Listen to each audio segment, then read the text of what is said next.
सबसे पहले सर आपका स्वागत है। बंगाल में बीजेपी जो है वो आज़ादी के बाद पहली बार बंगाल में अपना सरकार बनाई है, आज़ादी के बाद पहली बार, और वो भी अपने दम पे बनाई है, कोई जोड़ से नहीं बनाई है। तो आप लोग कितना खुश है और आप क्या कहना चाहते हैं? हम लोग बहुत खुश हैं।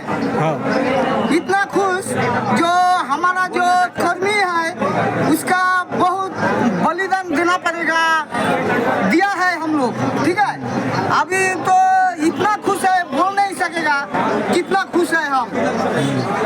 बोलिए बोलिए, इधर जो বাংলা में बोलिए ना, कोई दिक्कत नहीं, बांग्ला बोलिए, বাংলা বাংলা। স্বাধীনতার পরে যে আমাদের সরকার গঠন করছে এর জন্য আমরা बहुत बहुत গর্বিত।